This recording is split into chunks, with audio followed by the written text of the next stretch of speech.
বর্ধমান দুর্গাপুরের বিজেপি প্রার্থী দিলীপ ঘোষের জামিন মঞ্জুর করলেন দুর্গাপুর আদালতের বিচারপতি অসীমানন্দ মণ্ডল। প্রসঙ্গত গত ২৬শে মার্চ সিটি সেন্টারের চতুরঙ্গ ময়দানে প্রাতঃভ্রমণের সময় মুখ্যমন্ত্রীর পিতৃপরিচয় নিয়ে বিতর্কিত মন্তব্য করলেন বিজেপি প্রার্থী দিলীপ ঘোষ। আর এই নিয়ে তোলপাড় শুরু হয় রাজ্য রাজনীতিতে।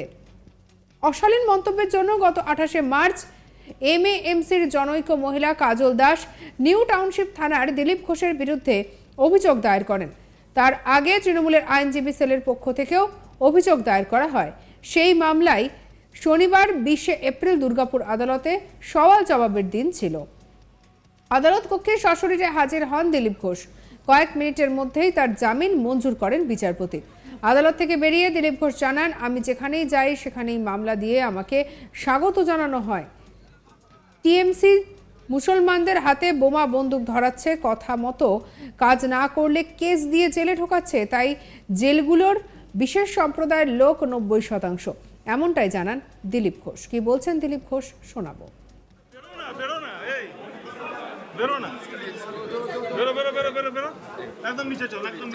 যেটা ইলেকশন কমিশনের নোটিশ ছিল সেই বেল ছিল, একবার এপিআর হতে হয়। তৃণমূলের যে মহিলাদের অপমান করার শাস্তি এবার দিলীপ ঘোষ পাচ্ছে আপনাদের 4 তারিখের পর দেখা যাবে কে শাস্তি পাচ্ছে। যার সঙ্গে তার পার্টির লোক নেই সে ডায়লগ দিলে কে শুনবে। দুর্গাপুর মহকুমা আদালত কি নতুন সংযোজন হলো আপনার আবার একটা মামলা? না, আমি যেখানে যাই প্রথম মামলা দিয়ে ওয়েলকাম করে আমাকে। এখানে আসার সঙ্গে মামলা হয়েছে। আসলে আমার নামে মামলা করে অনেকে বিখ্যাত হতে চায়, আমাকে আবার কোর্ট যেতে হয়। পশ্চিমবাংলায় মারামারি হবে না, নির্বাচন হবে, এটা কি করে হয়? গাজন হলে গাজনের বাজনাও বাজে। পশ্চিমবাংলায় নির্বাচন আর বাজনা গন্ডগোল দুটোই এক। নির্বাচন কমিশন কড়াকড়ি করছে। আর আমার মনে হয় যারা গন্ডগোল করতো তারাও বুঝতে পারছে এরপরে অনাথ হয়ে যাবে। নির্বাচনের পরেও থাকতে হবে, হিসাব হবে।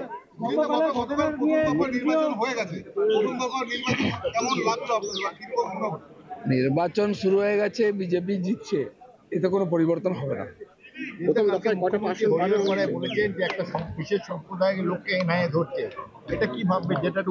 পশ্চিমবাংলার জেলগুলো একবার দেখে আসুন গিয়ে।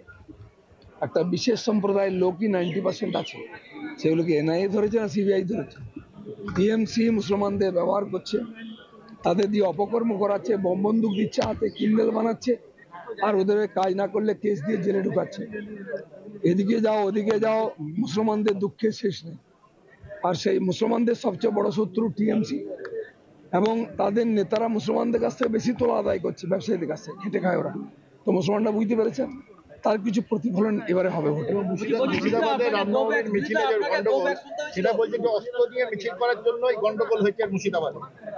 এর আগে যেগুলো হয়েছিল কি হয়েছে? টিএমসি আর গন্ডগোল করতে পারছে না, পারলে সব জায়গায় পারতো, কেউ গন্ডগোল করতে চাইছে না। টিএমসি এটাই কষ্ট।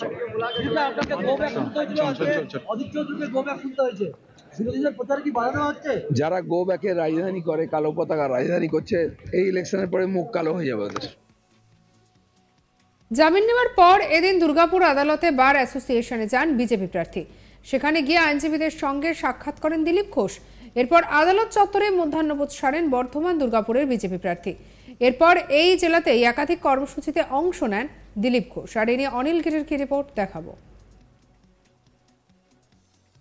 দুর্গাপুর মহকুমা আদালত থেকে স্বস্তি পেলেন দুর্গাপুর বর্ধমানের বিজেপি প্রার্থী দিলীপ ঘোষ।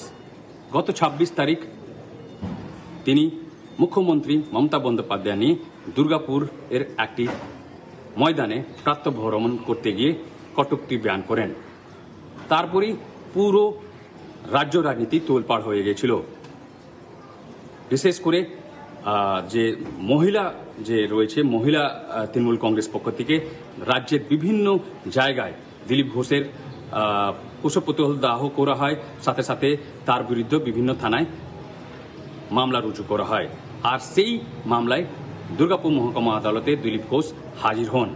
আর তাকে এই আদালতের যে জজ রয়েছেন 5 মিনিট মধ্যেই তাকে জামিন মঞ্জুর করে দেন। দিলীপ ঘোষ কোর্ট থেকে বেরিয়ে আসার পরেই তিনি বলেন যেখানে যান তাকে কেস দিয়ে স্বাগত জানানো হয়। তার সাথে সাথে সাথে তিনি বলেন যে পশ্চিমবঙ্গ রাজ্যে মুসলমানদের হাতে বন্দুক আর বম ধরিয়ে দিচ্ছে টিএমসি, আর সে কারণে জেলের 90% যে লোক রয়েছে, বন্দীরা রয়েছে, তারা এক সম্প্রদায় মানুষ রয়েছেন।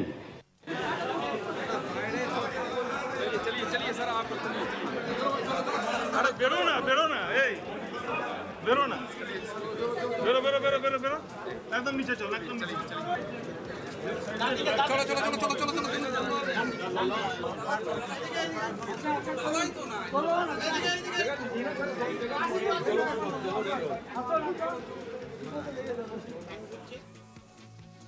বর্ধমান দুর্গাপুরের বিজেপি প্রার্থী দিলীপ ঘোষের জামিন মঞ্জুর করলেন দুর্গাপুর আদালতের বিচারপতি অসীমানন্দ মণ্ডল। প্রসঙ্গত গত 26শে মার্চ সিটি সেন্টারে চতুরঙ্গ ময়দানে প্রাতঃভ্রমণের সময় মুখ্যমন্ত্রীর পিতৃ পরিচয় নিয়ে বিতর্কিত মন্তব্য করে বিতর্কে জড়িয়ে পড়েন দিলীপ ঘোষ। এদিকে দিলীপ ঘোষ কি বলেছেন এদিন শোনাবো।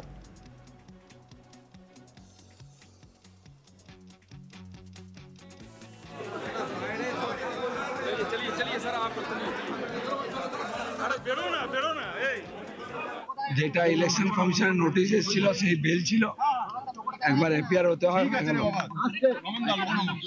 তৃণমূলের প্রার্থী কীর্তি আজাদ বলছেন যে মহিলাদের অপমান করার শাস্তি কীর্তি এবার দিলীপ ঘোষ পাচ্ছে আপনাদের। 4 তারিখের পর দেখা যাবে কে শাস্তি পাচ্ছে। যার সঙ্গে তার পার্টির লোক নেই, সে ডায়লগ দিলে কে শুনবে। দুর্গাপুর মহকুমা আদালত কি নতুন সংযোজন হলো আপনার আবার একটা মামলা? না, আমি যেখানে যাই প্রথম মামলা দিয়ে ওয়েলকাম করে আমাকে। এখানে আসার সঙ্গে মামলা হয়েছে। আসলে আমার নামে মামলা করে অনেকে বিখ্যাত হতে চায়, আমাকে আবার কোর্ট যেতে হয়। পশ্চিমবাংলায় মারামারি হবে না, নির্বাচন হবে, এটা কি করে হয়? যেমন গাজন হলে গাজনের বাজনাও বাজে। পশ্চিমবাংলায় নির্বাচন আর বাজনা গন্ডগোল দুটোই এক। নির্বাচন কমিশন কড়াকড়ি করছে, আর আমার মনে হয় যারা গন্ডগোল করতো তারাও বুঝতে পারছে এরপরে অনাথ হয়ে যাবে। নির্বাচনের পরেও থাকতে হবে, হিসাব হবে।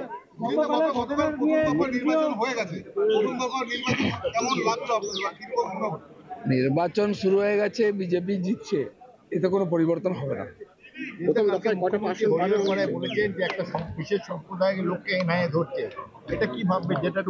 পশ্চিমবাংলার জেলগুলো একবার দেখে আসুন গিয়ে। একটা বিশেষ সম্প্রদায়ের লোকই 90% আছে, সেগুলোকে এনআইএ ধরেছে না সিবিআই ধরেছে। টিএমসি মুসলমানদের ব্যবহার করছে, তাদের দিয়ে অপকর্ম করাচ্ছে, বম বন্দুক দিচ্ছে হাতে, কিন্ডেল বানাচ্ছে, আর ওদের কাজ না করলে কেস দিয়ে জেলে ঢুকাচ্ছে। সঙ্গে রাখুন আজ তাক বাংলাকে, সাবস্ক্রাইব করতে ভুলবেন না।